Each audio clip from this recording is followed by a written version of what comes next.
Dieu n'est pas un parieur raté. La hauteur à laquelle Dieu t'emmène est déterminée par ta fondation. Toute épreuve qui arrive dans ta vie est une préparation de là où tu es censé aller. Mon petit, viens ici, tu es un joli boy, tu es un joli boy. Les épreuves t'accomplissent en tant que personne. Les épreuves te bâtissent en tant que personne. Les épreuves révèlent ta vraie nature en tant que personne. Mais tu vois, pour ne pas provoquer Dieu, tu as besoin de t'attacher à Dieu. Pour t'attacher à Dieu, tu as besoin de connaître Dieu. Pour connaître Dieu, tu as besoin de découvrir sa parole. D'où parole révélée. Découvrir la parole pour la vivre.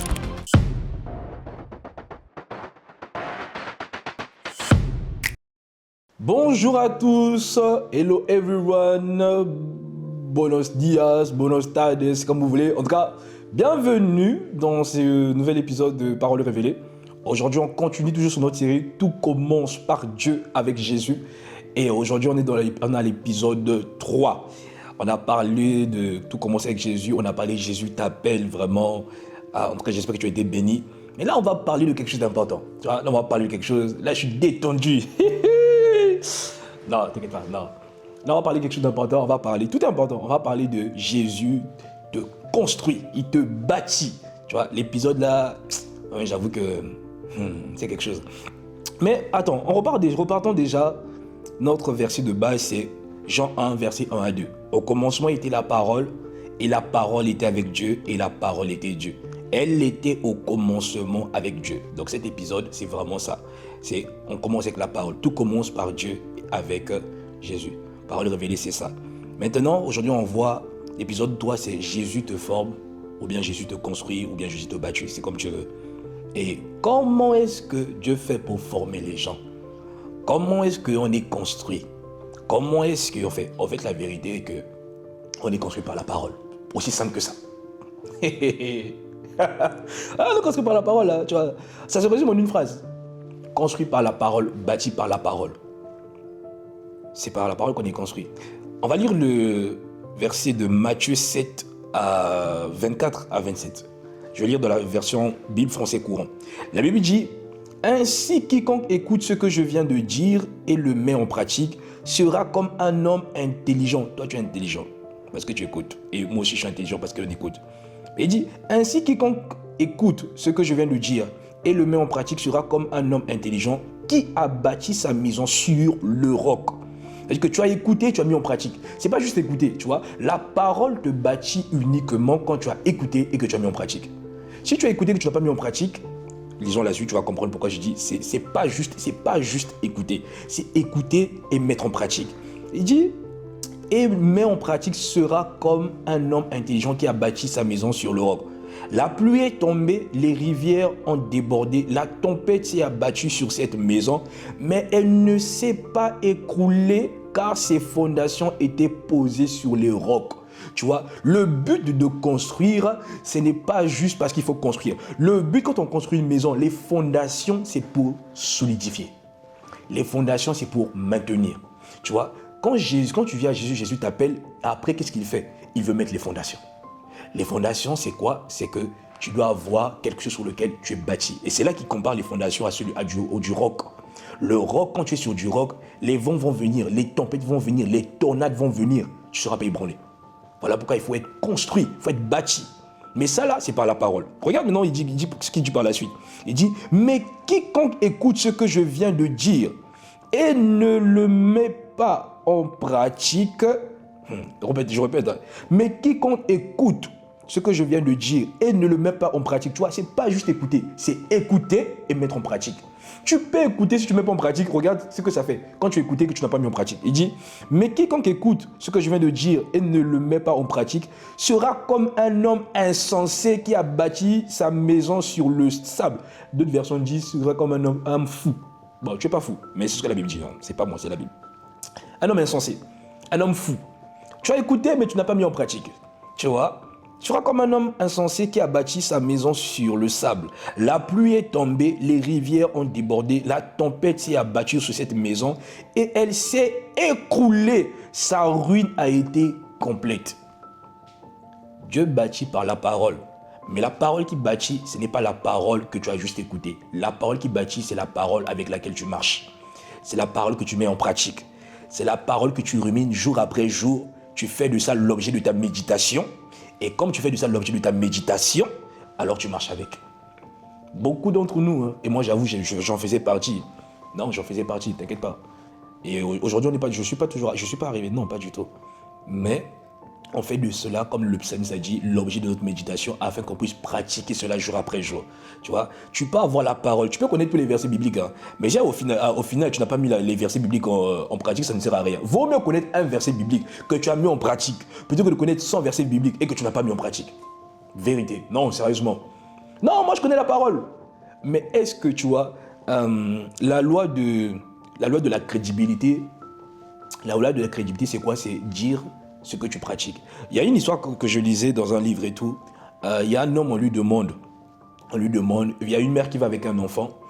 La mère va avec son enfant, Dieu a dit à l'homme, est-ce que tu peux dire à mon enfant d'arrêter de manger le sucre? L'homme dit, c'est un homme sage, hein, en tout cas il était qualifié de sage. L'homme dit, revenez demain. Pourquoi il dit revenez demain? Et demain, la mère revient avec son enfant. Et la mère dit, présente l'enfant. Et l'homme dit à l'enfant, arrête de manger le sucre. Et du coup, la mère demande à l'homme, pourquoi est-ce que tu ne l'as pas dit ça hier? Il a dit, tu sais quoi? Hier, je mangeais le sucre. Hier, je mangeais le sucre. Est-ce que je savais, mais je mangeais le sucre. Donc, je ne peux pas dire à quelqu'un d'arrêter de manger le sucre alors que je mange le sucre. Tu vois? En fait, c'est ça la parole pratiquée. La parole pratiquée, c'est je connais la parole, je la mets en pratique, donc ce qui fait que je peux maintenant la partager, je peux la vivre. Quand Dieu donne une parole, le but de la parole n'est pas juste de la réciter, le but de la parole, c'est de la mettre en pratique. Tu vois? Voilà pourquoi il a dit, beaucoup diront que on a fait des miracles, on a fait ceci, on a fait cela, mais je ne les connais pas. Tu as fait des miracles, d'accord, mais je ne les connais pas. Pourquoi? Parce qu'en fait, vous avez fait des miracles, mais à côté, vous n'avez pas marché. Je peux prendre des pierres, je peux les utiliser. Mais le problème, ce n'est pas les pierres. Le problème, c'est de trouver des vases qui sont construits. Tu vois? Donc, Dieu construit par la parole. Et quand tu construis par la parole, c'est là que tu résistes aux tempêtes. Hein. Non, tu résistes aux tempêtes. Dieu bâtit avec sa parole, car sa parole est la fondation. Il a même placé sa parole au-dessus de lui. Le psaume 138, verset 2 le dit. Je me prosternerai vers le temple de ta sainteté, et je célébrerai ton nom à cause de ta bonté et à cause de ta vérité, car tu as exalté ta parole au-dessus de ton nom. Imagine le grand Dieu. Il a mis sa parole au-dessus de nous. Pourquoi? Parce qu'il sait que cette parole-là, si qui que ce soit s'assied dessus, au fait, ça va marcher. Tu vois? Donc, tu ne peux pas être construit, tu ne peux pas être bâti si tu n'as pas la parole 1. Mais deuxième des choses qui est surtout importante, tu ne peux pas être construit ni bâti si tu n'as pas mis la parole en pratique. La construction, la fondation vient de la parole mise en pratique. Pas juste de la parole connue, mais de la parole mise en pratique. Tu vois? Ta construction et ta fondation est déterminée par le nombre de paroles que tu as mis dedans et que tu as marché. Tu vois, quand on construit une maison, il y a ce qu'on appelle les fondations. Pour les fondations, on met du béton. Le béton là, c'est la parole que tu as bétonnée en toi. Et comme tu as bétonné la parole en toi, ils vont venir là, ils vont trouver la parole. J'arrive, t'inquiète, je vais t'expliquer ça après. Je vais t'expliquer ça après. Tu vois, le béton là, le béton est trop important dans une maison.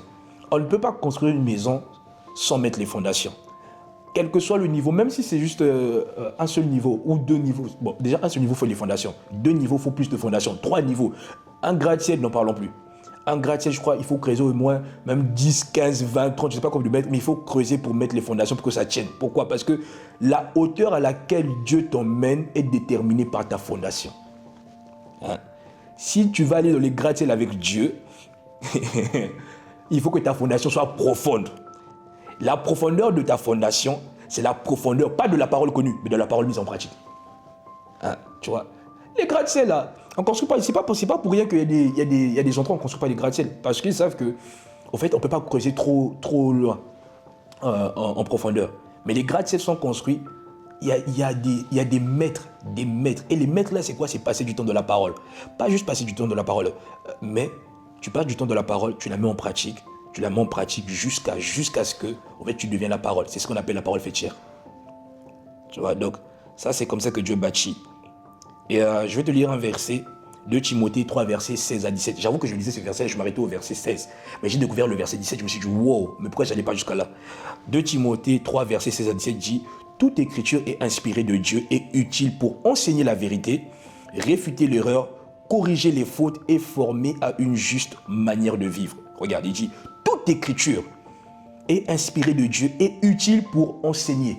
Quand Dieu te bâtit, il t'enseigne. Dieu te construit, il doit t'enseigner. Comment il fait pour t'enseigner? Par la parole, c'est par l'écriture. Réfuter l'erreur. Quand tu es confronté au monde, pour réfuter, tu as besoin de la parole. Corriger les fautes. Les fautes que toi-même tu fais, avant que l'on ne vienne te dire que tu as commis des fautes, c'est la parole qui te révèle que tu as commis des fautes. Avant même que les personnes extérieures viennent te dire, par la parole, tu as détecté que là, je ne suis pas sur les lois de Dieu. Là, je ne suis pas sur les principes de Dieu. Là, je ne suis pas sur la volonté de Dieu. Et qu'est-ce que je fais? Je me réhabilite. Et pour rester dedans. Et former à une juste manière de vivre. La manière de vivre à laquelle que nous tous voulons être dépend au fait de la parole de Dieu qui nous a été enseignée et qu'on a mis en pratique. Tu vois, une personne qui n'a pas mis la parole de Dieu en pratique aura une manière de vivre qui ne ressemble pas à Dieu. C'est comme un enfant, en fait. Généralement, je pense que l'enfant, c'est jusqu'à 3-5 ans. 3-5 ans et tout. L'enfant encore malléable, très enseignable. Tout ce que tu diras à un enfant de 3-5 ans, normalement, à cet âge-là, il va prendre ça et il va mettre en pratique. À partir de 5 ans, là, tu vois, ça devient un peu compliqué. Ça devient un peu compliqué. Mais tu vois, c'est pour ça qu'il faut passer du temps. Quand tu viens de naître, quand tu viens d'accepter Jésus, c'est là où tu dois passer du temps de la parole, parce que là, tu es très malléable. Nous sommes très malléables, je t'avoue, non, c'est la vérité. Tu es très malléable. Et surtout, c'est là où tu exauces beaucoup même. Tu exauces beaucoup même. Hein. Tu vois, à 3-5 ans, tu vas mettre la parole, tu vas construire l'enfant, tu vas bâtir l'enfant. Tu vas apprendre le respect à l'enfant. Tu vas apprendre l'obéissance à l'enfant. L'obéissance se construit là, la vérité. L'obéissance se construit dès le commencement. Voilà pourquoi on a dit, tout commence avec Dieu, tout commence par Dieu avec Jésus. Parce que tu vois, si tu commences avec la parole, tu commences la vraie vie. Hein? Maintenant, regarde le verset 17, ce que ça dit. Il dit, les fautes est formé à une juste manière de vivre, afin que l'homme de Dieu soit parfaitement préparé et équipé pour faire toute action bonne. Ça veut dire que l'écriture là, l'écriture qu'on reçoit là, regarde la conséquence. Afin, c'est la conséquence. Il dit afin que l'homme de Dieu soit parfaitement préparé. Préparé pour quoi? Pour vivre la vraie vie. Ta vie dépend de ta préparation. Je t'ai dit, un gratte-ciel est déterminé par le niveau des profondeurs de sa fondation. C'est-à-dire qu'avant que Dieu t'emmène à vivre, parce qu'on le verra par la suite, c'est le dernier épisode, je pense, Dieu t'envoie. Avant que Dieu t'envoie là, avant que Dieu t'emmène là où tu veux, là où tu dois aller, avant que Dieu t'emmène à briller, avant que tu sois le sel de la terre, la lumière qui doit luire, avant que tu sois là, il faut d'abord qu'il te prépare. Et te préparer là, ça passe par la construction. Voilà pourquoi là, aujourd'hui, on parle de Dieu te construit, Dieu te bâtit. Parce que s'il ne te construit pas, il ne t'accompagne pas. Ah oui. S'il ne te construit pas, s'il ne te bâtit pas, il peut pas, tu vois, Dieu, il peut pas aller avec toi. Dieu n'est pas un parieur raté. Non. Dieu n'est pas un parieur raté. Dieu, quand il te voit, il sait que là, ça va marcher.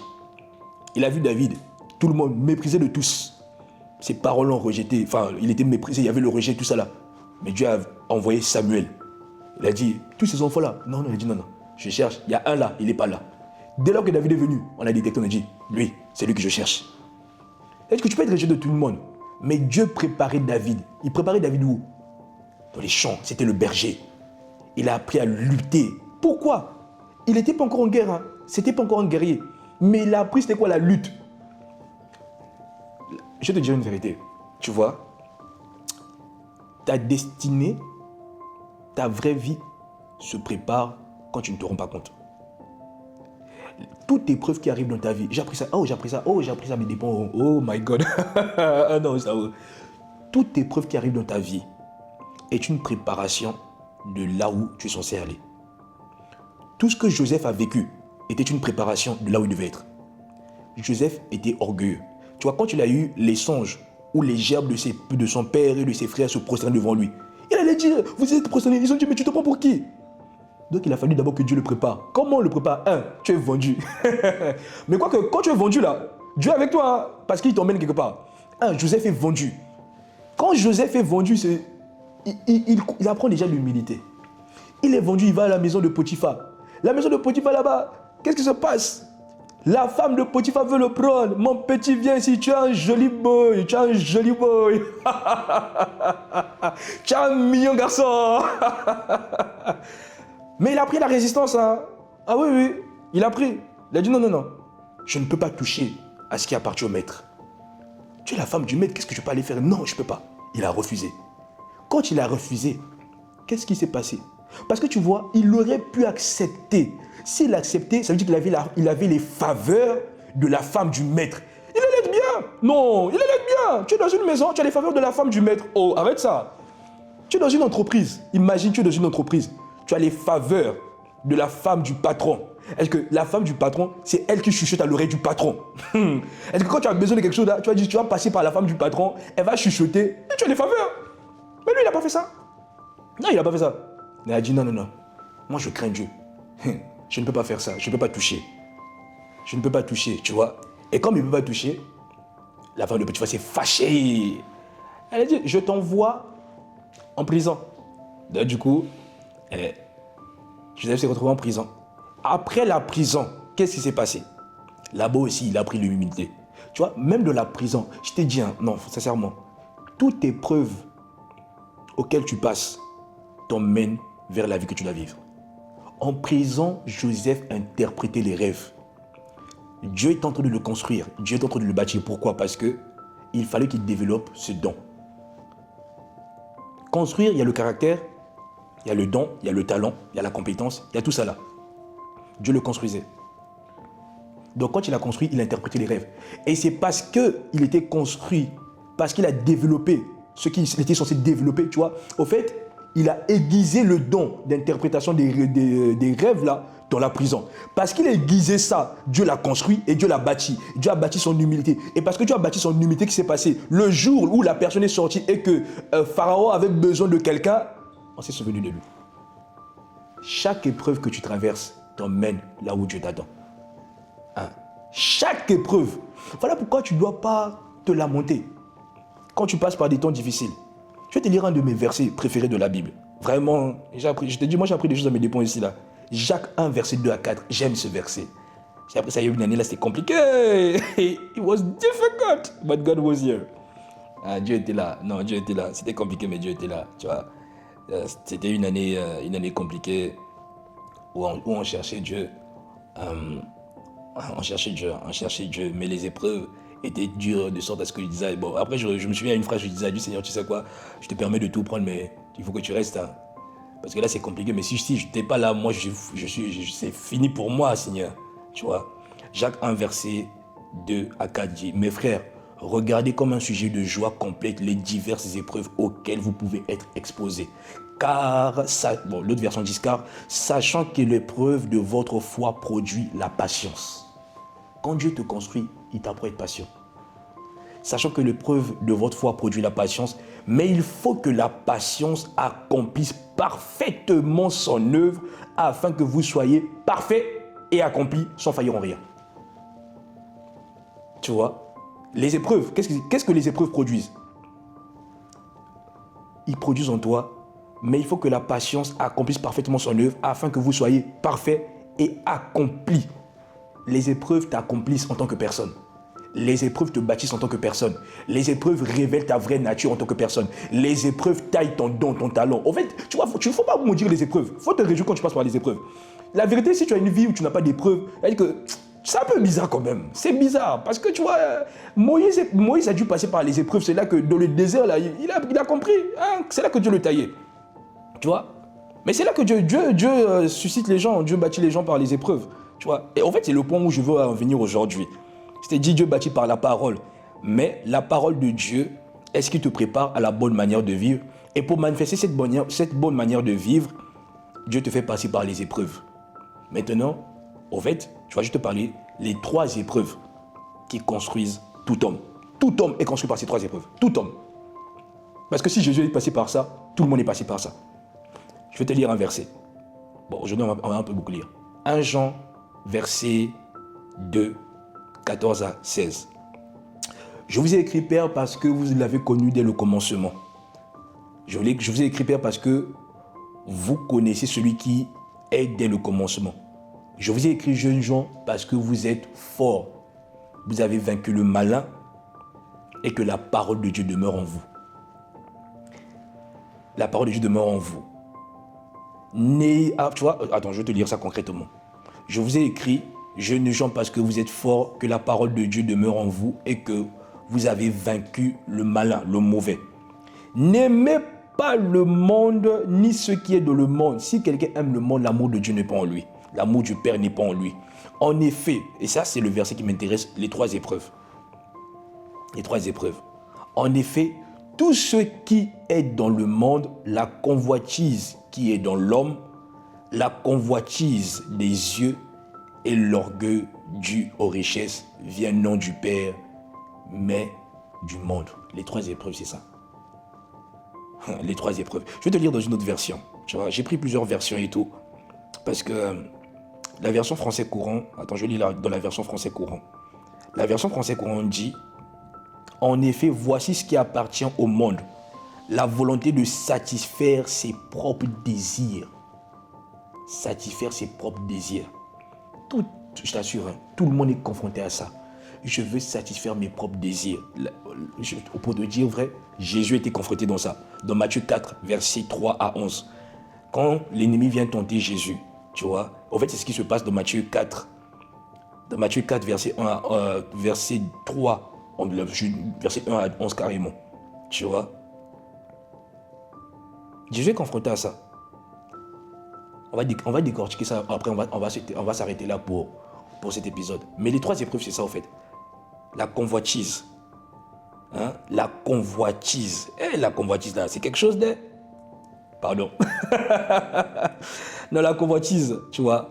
Le tentateur s'approcha, Matthieu 4, verset 3 à 11. Le tentateur s'approcha et lui dit, si tu es fils de Dieu, ordonne que ces pierres deviennent des pains. Jésus lui répondit, il est écrit, l'homme ne vivra pas de pain seulement, mais de toute parole qui sort de la bouche de Dieu. Pourquoi? Parce que l'ennemi voulait que Jésus apprenne à satisfaire ses propres besoins matériels. Si tu n'apprends pas à te satisfaire de la parole de Dieu, tu laisseras tes besoins matériels te satisfaire.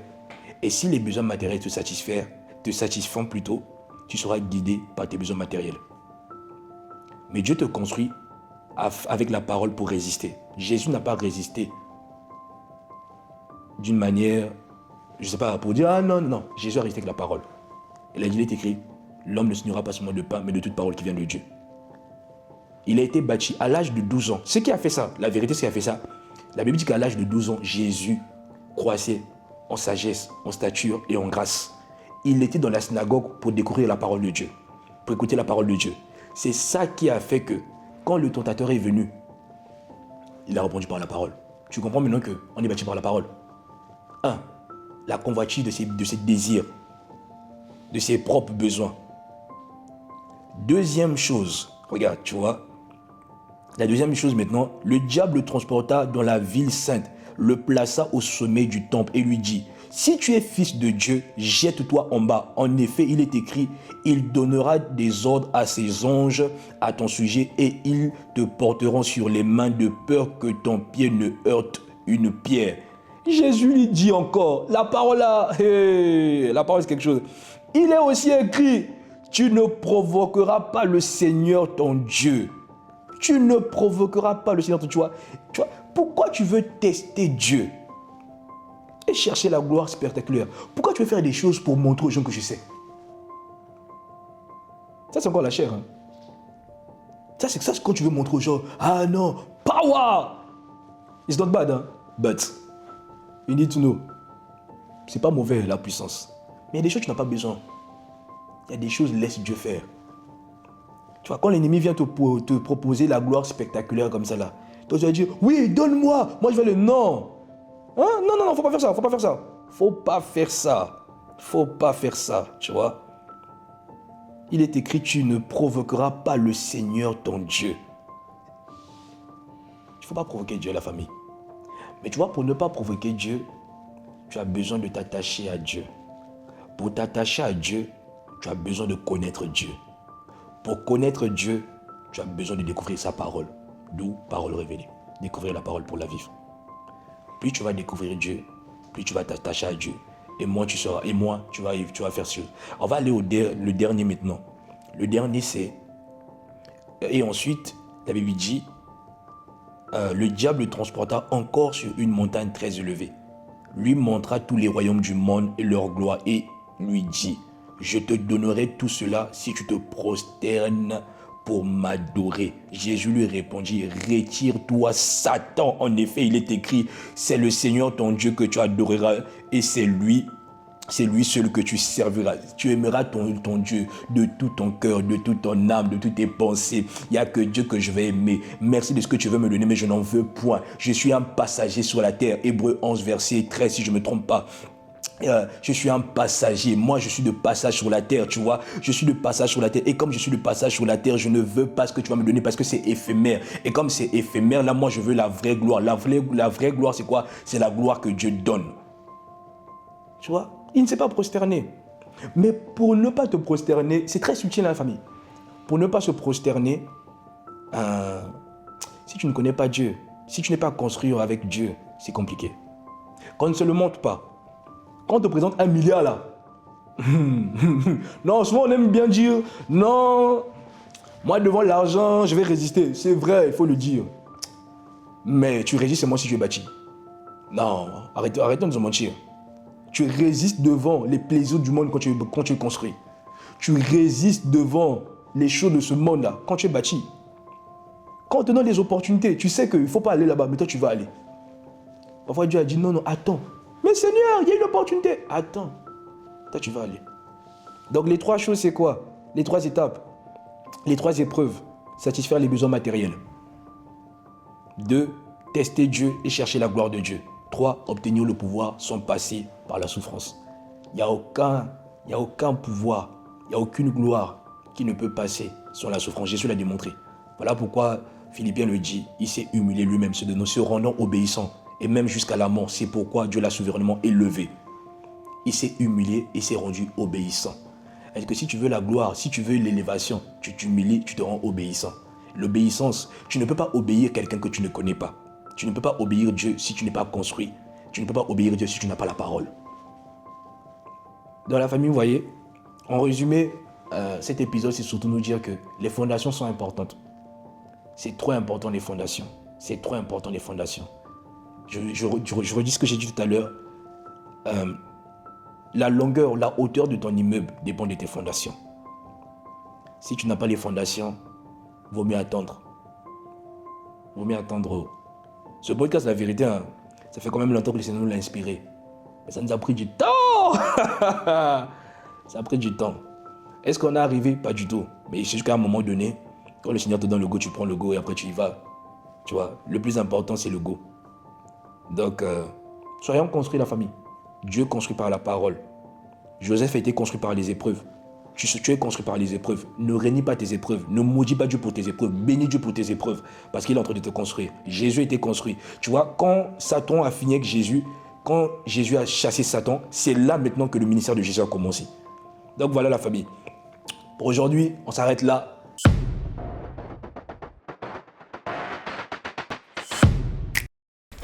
Ah oui, quand Dieu te dit obéis, toi tu n'obéis pas, tu laisses une porte ouverte. Donc ne t'étonne pas que tu aies des épreuves. Convoitise.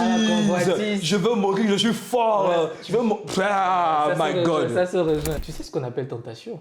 Bien sûr. Est-ce qu'il y a une différence entre épreuve et tentation?